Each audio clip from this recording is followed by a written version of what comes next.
지금 오늘 조선일보 사설자에는 말이죠, 김진표에 대해서 비판하는 지금 새로운 국회의장으로 이름이 오르내리는 김진표, 이분에 대한 비판 기사가 실렸습니다. 이 사설 제목은 뭐냐면 민주당의 피가 흐른다, 이렇게 말하는 사람이 국회의장이 된다 이거죠. 입법 폭주 계속 앞장설 테냐 하고 지금 질문하고 있습니다. 이 김진표라는 사람, 이 사람이 뭘 했더라요? 이 사람 무슨 경제 관료인가 뭔가 했었을 겁니다. 근데 이런 사람이 공수처법을 앞장서고 또 이 검수완박으로 앞장섰으니 과연 이런 사람을 칭해서 우리는 뭐라고 부를까요? 예. 이 더불어민주당 김진표 의원이 민주당 의원총회에서 21대 국회 후반기 국회의장 후보로 선출된 게 어저께입니다. 원내 일당에서 추천한 후보가 의장이 되는 관리에 따라서 김 의원이 새 국회의장을 맡게 되는데, 이 국회법에 따라서 당적 보유가 금지가 됩니다. 그건 뭐냐면 중립을 서라 이런 뜻인데, 이 사람은 당연히 중립은 이 국회법에 따르면 안 할 수가 없으니까 당이 떠나면은 그대로 중립적인 태도로 변해야 되는데 민주당의 피가 흐른다 하고 얘기를 했습니다. 이런 수준 낮은 사람이 어떻게 국회의 그 의장이라는 저 중립성을 가장 담보를 하는 국회의장을 할 수가 있을까요? 국회의장이 국회법에 따라서 당적 보유가 금지된다는 건 상식으로 잘 알고 있지 않습니까?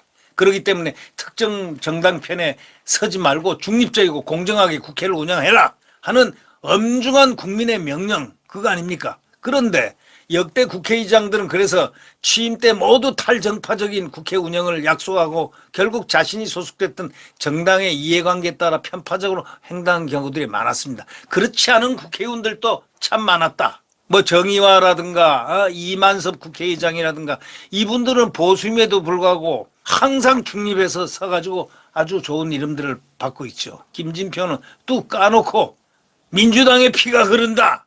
그래, 피가 흘러서 어떻게 하라고요? 누가 피를 바꾸라고 그랬어요? 누가 피를 달라고 그랬어요?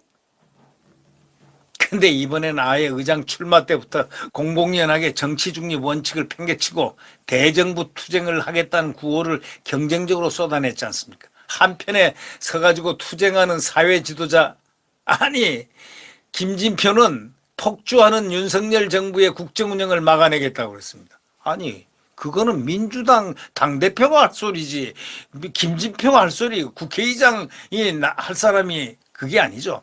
점점 더 이상한 사람들이 양산이 되고 있습니다. 경쟁자의 어떤 조정식 의원은 윤 정부의 독선에 맞서겠다, 의장이 되더라도 민주당 이런 힘을 잊지 않겠다. 참 가관입니다. 이런 사람들이 지금 경쟁을 해서 그중에서 가장 경쟁력이 센 김진표가 됐다니, 민주당의 피가 흐른다고 공언하는 사람이 국회의장이 됐다니 가히 볼만합니다. 자, 한동훈 검사장이 무서워가지고 이거 꼼짝도 못하는 민주당들이 이번에는 국회의장을 뽑으려니까 국회의장이 나는 민주당의 피가 흐르는 사람이요. 자, 입법하자 이거죠. 입법, 검수완박법 같은 거 자꾸 만들어내자 이거죠. 한번 만들어 보세요. 국민들의 이제 저항에 부닥칩니다. 국민들이 가만히 안 있습니다. 국민들 무서워할 줄 모르는데 아마 2년 뒤에 선거 한번 두고 보십시오.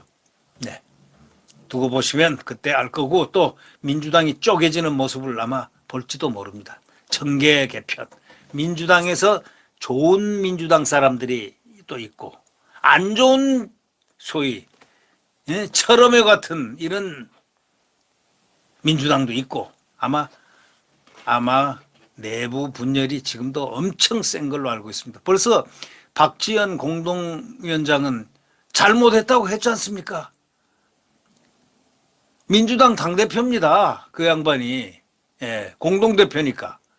윤호중하고 둘이 공동대표인데 그 젊은 사람이 나와서 기자회견에서 어저께 잘못했다고 빌었습니다. 국민들한테 사과했습니다. 이번 한 번만 살려달라고 하면서 말이죠.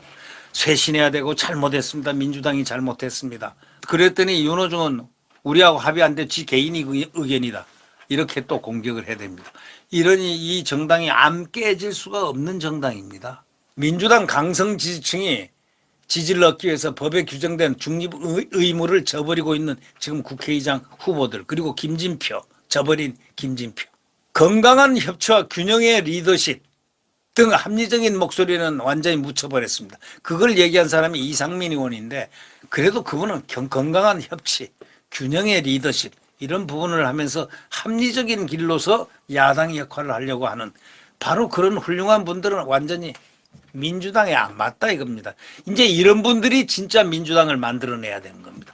그러니까 진짜 민주당과 가짜 민주당을 이제는 옥석을 구별해내는 그러한 길이 있어야 된다.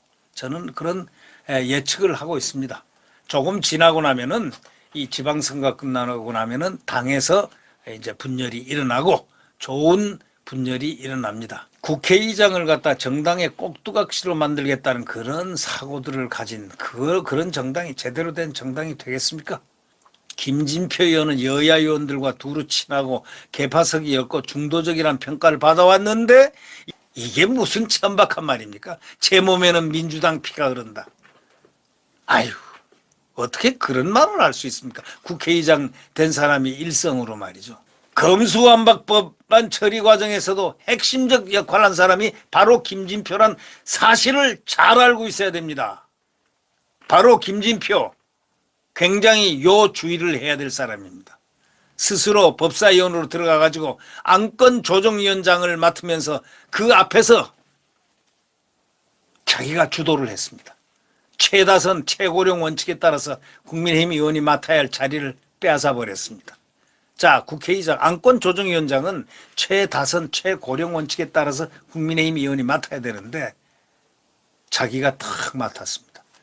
그리고 최대 90일 동안 숙의토록 한 법안을 단 17분 만에 통과시킨 그런 반민주적인 반의회적인 그런 사람입니다. 그는 2012년 국회 선진화법을 여야 합의 처리할 때 민주당 원내대표였습니다. 그랬던 사람이 이제 국회의장을 하겠다고 그 선진화법을 무력화하는 편법에 앞장서 가지고 한 사람 아닙니까? 또 민주당 피가 흐른다고 하는, 정말 나치스트나 상상해 볼 만한 사람이 하나 튀어나왔습니다. 예. 지금 민주당은 법사위원장을 국민의힘으로 달라 이렇게 하는 것도 아닙니다. 국민의힘에 이양키로 했던 합의를 깨고 자기네가 합의를 해줬습니다. 너무 미안하니까 이거는 과거처럼 돌아가자. 자기네들이 너무 폭주하니까 그렇게 국민의힘에 이양하자 해놓고서 또 바뀌어버렸습니다. 우리가 하겠다 계속해서 이겁니다. 검수완박에 이어서 이런 언론관계법 등도 밀어붙이려고 지금 하고 있지만, 언론관계법 한번 밀어붙여 한번 해보십시오. 해보라고요. 이제 윤석열 대통령이 거부권 행사하면 끝. 그리고 반언론, 언론의 자유를 속박하고 구속하는 자는 국민들이 딱 이제 인식표로 알 수 있게 돼 있습니다. 그는 대한민국에 만약에 언론의 자유를 말살하는 그런 행동을 했던 사람들이 대한민국에 살 수 있겠습니까? 민주당 출신 국회의장은 돌연 대통령의 부하로 변신하거나 온갖 꼼수 편법에 앞장서는 등 국회의 흑역사를 만들어 온 게 바로 문재인 정권 때 아닙니까? 여러분 잘 아시죠? 문희상 한번 생각해 보십시오. 이 방맹이 두드리는 방맹이 가지고 화장실까지 가가지고 자기네들이 공수처법을 통과시킨 그 무모함. 이번에 국회의장 박병석 한번 보십시오. 완전히 검수완박을 만드는 그 장본인, 이런 사람들이 했습니다. 김진표가 이런 흑역사를 이어가는 사람이 될지, 아니면 진짜 여야 협치를 이끄는 국회 대표자가 될지, 우리가 그 사람에게 기대하는 게 뭡니까? 기대 안 합니다. 다만 양심에 한번, 그 사람 양심이 어떤가 한번 구경하려고 할 뿐입니다. 양심적으로 하기를 바라는 그런 마음으로 말이죠. 네, 구독 버튼과 엄지를 눌러주시기 바랍니다. 감사합니다.